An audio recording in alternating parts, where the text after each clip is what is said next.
बिस्मिल्लाहिर्रहमानिर्रहीम। जैसा कि सबसे पहले मैं दहशतगर्दी पे बात करूँगा। जो रिसेंटली आपने देखा जो वाक़या हुआ, जो दिलखराश वाक़या था, जो हमारे बहादुर खैबर पख्तूनख्वा के पुलिस के जवान और अफसरान के साथ हुआ, दिल दहला देने वाला वाक़या है। पहले भी खैबर पख्तूनख्वा ने सबसे ज़्यादा कुर्बानी दी क्योंकि वो फ्रंट लाइन पे हैं। आपने एक बात देखी होगी कि हर पॉलिटिकल पार्टी की पूरी दुनिया में, आप अमेरिका ले लें, आप यूरोप ले लें, कोई मुल्क ले लें, पाकिस्तान ले लें, हर पॉलिटिकल पार्टी की माशी पॉलिसी भी तकरीबन फ़र्क होती है दूसरी पॉलिटिकल पार्टी से, फॉरेन पॉलिसी भी फ़र्क होती है। टेररिज्म से रिलेटेड इवन अमेरिका के अंदर रिपब्लिकन की हो, डेमोक्रेट्स की हो, आपको वॉर की इंगेजमेंट्स किस किस कंट्री के साथ करनी, कहाँ जंग छेड़नी, कहाँ नहीं छेड़नी, आपको नज़र आएगा। बड़ी वाज़े पॉलिसी, वाज़े शिफ्ट होती है। इस चीज़ का मुज़ाहरा आप लोग ऑलरेडी देख चुके हैं कि दहशतगर्दी के ऊपर पाकिस्तान पीपल्स पार्टी की पॉलिसी मुख्तलिफ थी, पाकिस्तान मुस्लिम लीग नून की पॉलिसी मुख्तलिफ थी, और इमरान ख़ान और पाकिस्तान तहरीक इंसाफ की पॉलिसी बहुत मुख्तलिफ थी। इमरान ख़ान ये समझते हैं कि ख़ित्ते में जिन लोगों ने परमानेंट एक दूसरे के साथ रहना है वो हमसाए अपने बदले नहीं जा सकते। इमरान ख़ान ये समझते हैं कि अनलेस कि किसी का बिहेवियर हिंदुस्तान की तरह का हो जो इंगेजमेंट करना ही ना चाहता हो, अगर कहीं पे इंगेजमेंट की जगह मौजूद हो तो सबसे पहले वो करनी चाहिए, ताकि किसी भी साइड पे इतना खून ना बह सके। क्योंकि ये जहन में रखिएगा कि खून के लगे हुए दाग पानी तो धो सकता है, खून नहीं धो सकता। खून से आप जितने भी दाग धोने की कोशिश करेंगे उससे और दाग लगेंगे। तो इमरान ख़ान हमेशा इंगेजमेंट की पॉलिसी पे बात करना चाहते थे, लेकिन उससे हुआ क्या, इमरान ख़ान साहब को एब्सोल्युटली नॉट कहने पे घर जाना पड़ा। अब जब हम दोबारा एक दफ़ा दहशतगर्दी के इस अज़दहे का सामना करने के लिए एक दहाने पे खड़े हैं, तो क्या इस मुल्क की आवाम, जो आईने पाकिस्तान कहता है इक़्तिदार आला सबसे पहले रब्बुल इज़्ज़त के पास, उसके बाद इस मुल्क की आवाम के पास है कि वो चुने कि मेरे मुल्क की इकनॉमिक पॉलिसी क्या होगी, मेरे मुल्क की फ़ॉरेन पॉलिसी क्या होगी, मेरे मुल्क ने अगर किसी से जंग लड़नी है तो वो कहाँ लड़नी है, क्यों लड़नी है। तो ये आवाम ने फ़ैसला करना है कि उन्हें किस लीडर की बात, किस पार्टी की बात ज़्यादा बेहतर लगती है। अगर आप नया इलेक्शन कॉल करेंगे, जो कि इस टाइम आइन के तहत ज़रूरत है, तो हर पार्टी अपना अपना मंशूर सामने रखेगी। हमारी टीम जो इक़्तिसादी टीम है, हमाद साहब हैं, दूसरे लोग हैं, शौकत तरीन साहब हैं, वो लोग रखेंगे हम मईशत को ऐसे ठीक करेंगे। दूसरी तरफ से नून लीग अपनी बात रखेगी, पीपल्स पार्टी अपनी बात रखेगी। तो आवाम इतनी बेवकूफ़ नहीं है, वो इन सबसे समझदार है, और वो ये तय करेगी कि उन्हें कौन सी पॉलिटिकल पार्टी के साथ जाना है जो इस टाइम पाकिस्तान को इस भंवर से निकाले।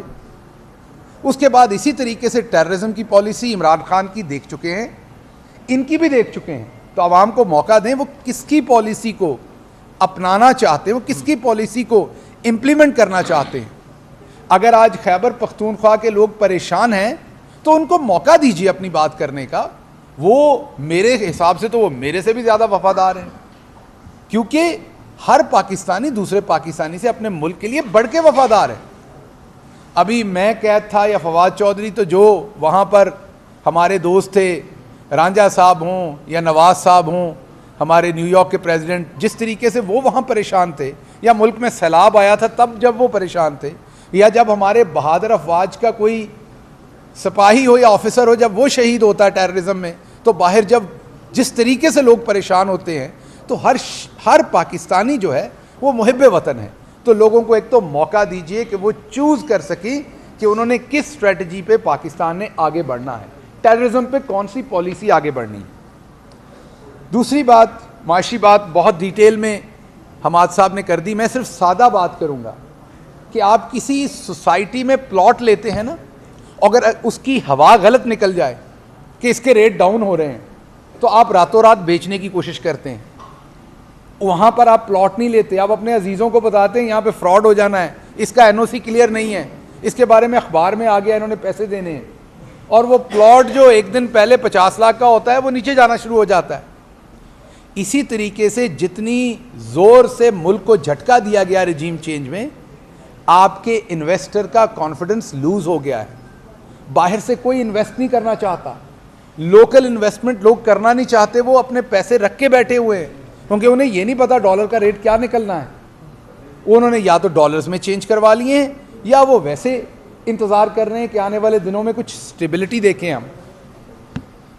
तीसरी बात मैं ये करूँगा कि जब इमरान खान आए थे तो ये ऐसा बिल्कुल हरगिज़ नहीं कि हमने दूध की नहरें बहा दी थी, ना बहा सकते थे 5 साल में, लेकिन आपने देखा कुछ सेक्टर्स में हमने ड्रास्टिक तब्दीलियां की और ड्रास्टिक इंप्रूवमेंट्स की। फॉर एग्जांपल, ओवरसीज़ पाकिस्तानियों ने जिस तरीके से पैसा भेजा वो आपके सामने है। आज ओवरसीज़ पाकिस्तानियों ने क्या पैसा भेजना है उसको तो छोड़ दें, ज़रा पासपोर्ट ऑफिस जाके देखें कि कितने लोग पासपोर्ट बना के इस मुल्क से भागना चाहते हैं, जाना चाहते हैं। 7.5 लाख जा चुके हैं और अभी रश देख लीजिए। आखिरी बात मैं करूँगा कि मरियम साहबा वापस आई हैं। मरियम बाजी जो हैं वो वहाँ से बता के आई थी कि वो पाकिस्तान तहरीक-ए-इंसाफ को तोड़ना चाहती हैं। उनके आने की वजह से शाहिद खाकान अब्बासी साहब को इस्तीफ़ा देना पड़ा। मिफ्ता इस्माइल भी इस्तीफ़ा देने के दर पे हैं। हैदर साहब कल पाकिस्तान तहरीक-ए-इंसाफ को अपने तमाम साथियों के साथ ज्वाइन कर चुके हैं। तो मेरे ख्याल में जो रही सही कसर, जैसे पहले जरदारी साहब ने मुकम्मल पीपल्स पार्टी की मंजी पीढ़ी ठोक दी थी, जो रही सही कसर नून लीग की है वो मरियम बाजी अब पूरी करनी आ गई हैं। तो उनके लिए मेरा मशवरा ये है कि बाजी, आप अगर कोई मुस्तकबिल में कोई सर्जरी प्लान है तो वो अभी करवा लें। थोड़ी देर अल्लाह आपको सेहत दे, आप अभी बाहर ही रह लें थोड़ी देर, क्योंकि मुस्लिम लीग नून पहले ही अताब की शिकार है। आप तहरीक इंसाफ को तोड़ने आई थी, वो तो टूटी नहीं, लेकिन आपकी अपनी पार्टी आपके आने से टूट रही है। और एक वो गैर आइनी बात कह रही हैं हर अपनी तकरीर में कि अब मुस्लिम लीग नून तैयार होगी जब भी इलेक्शन होंगे। आप जब उनकी तकरीर सुने, उसमें लफ्ज़ जब भी बहुत इंपॉर्टेंट है। और वो कभी ये नहीं कहती कि इलेक्शन हो रहे हैं और हम पंजाब में तैयार हैं, वो कहती जब भी होंगे। तो ये 90 दिन में होने हैं, अगर नहीं होंगे तो फिर आर्टिकल 6 है। मुल्क के तमाम बड़े कानूनदान ये बता चुके हैं। हम सब मिलके दुआगो हैं कि ये मुश्किल वक्त है, पॉलिटिकल पार्टीज़ ने लीडरशिप देनी होती है। हम लोगों ने अपने ज़ख्म भूल के आगे चलना है। वो मैं हूँ, फवाद हैं, कोई भी है, हमें अपने ज़ख्म भूलने पड़ने, हम तैयार हैं। हमने अपने ज़ख्म भूल के इस मुल्क को आगे लेके चलना है।